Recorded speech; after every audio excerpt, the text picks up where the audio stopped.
എന്നും കുട്ടികൾക്ക് ഏറെ പ്രിയപ്പെട്ടവനാണ് മിസ്റ്റർ ബീൻ. എന്തിനു പറയുന്നു, കുട്ടികൾ മാത്രമല്ല മുതിർന്നവരും ടിവിയിൽ മിസ്റ്റർ ബീനെ കാണുമ്പോൾ ഒരു നിമിഷമെങ്കിലും നോക്കി നിൽക്കാറുണ്ട്.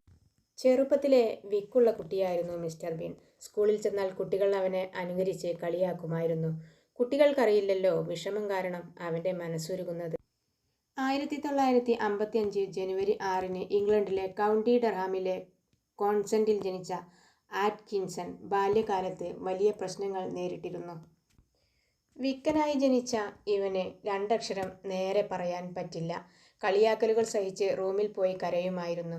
അതൊക്കെ സഹിക്കാം, നിന്റെ മോന്ത കണ്ടാൽ ആടിനെ പോലെയുണ്ട് എന്ന് പറഞ്ഞും കുട്ടികൾ കളിയാക്കാൻ തുടങ്ങിയിരുന്നു. സ്കൂളിൽ കുട്ടികൾ ഓരോ പരിപാടികൾക്ക് ചേരുമ്പോൾ ഇവനെ മാത്രം ടീച്ചർ പാട്ടിനും പ്രസംഗത്തിനുമൊന്നും ചേർക്കാറില്ല. പാവം ഒതുങ്ങി ഒതുങ്ങി ജീവിതം മുന്നോട്ട് കൊണ്ടുപോയി. എനിക്കേതായാലും സംസാരിക്കാൻ കഴിയില്ല, സൗന്ദര്യ മത്സരത്തിനും പങ്കെടുക്കാൻ കഴിയില്ല. അങ്ങനെ അവൻ വീട്ടിൽ ചെല്ലുമ്പോൾ കണ്ണാടിയിൽ നോക്കി ഓരോ ഗോഷ്ടി കാണിച്ചു തുടങ്ങി. ക്ലാസ്സിലൊക്കെ പോകുമ്പോൾ മുഖം കൊണ്ട് ഒരു ആക്ഷൻ കാണിച്ചാൽ കുട്ടികൾ മണിക്കൂറുകൾ നിർത്താതെ ചിരിയാണ്. അങ്ങനെ അവൻ അവരുടെ ഒഴിവു സമയങ്ങളിലെ ചിരി കഥാപാത്രമായി. ടീച്ചർമാർ അവൻ്റെ ആരാധകരായി. കാരണം മനസ്സ് തുറന്ന് ചിരിപ്പിക്കാൻ അവന് പ്രത്യേക കഴിവുണ്ടായിരുന്നു.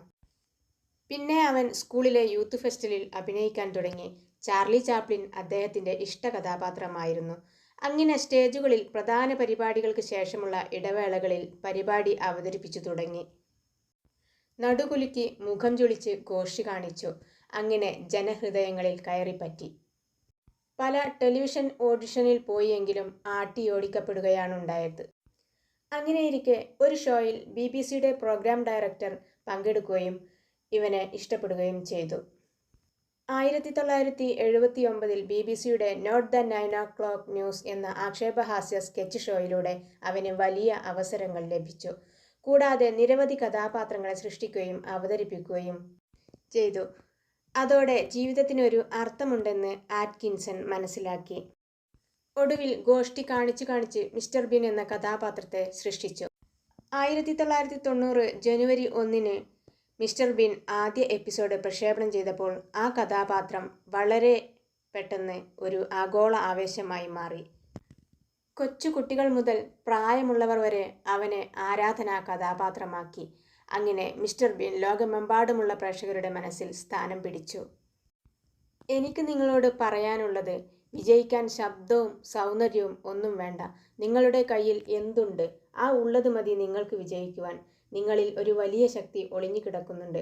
ഒരു പക്ഷേ നൃത്തമായിരിക്കാം, സംഗീതമായിരിക്കാം, പാചകമായിരിക്കാം, കൃഷിയായിരിക്കാം, വീട് അലങ്കരിക്കുന്ന കഴിവായിരിക്കാം, എഴുത്ത്, പെയിൻറ്റിങ്, എന്തുമായിക്കൊള്ളാം. അത് പുറത്തു കൊണ്ടുവരിക. നിങ്ങളെ കളിയാക്കിയവർക്ക് മുന്നിൽ തല ഉയർത്തിപ്പിടിച്ച് ജീവിച്ചു കാണിക്കുക. വീഡിയോ ഇഷ്ടപ്പെട്ടാൽ ലൈക്ക് ചെയ്യാനും സബ്സ്ക്രൈബ് ചെയ്യാനും മറക്കരുത്. താങ്ക്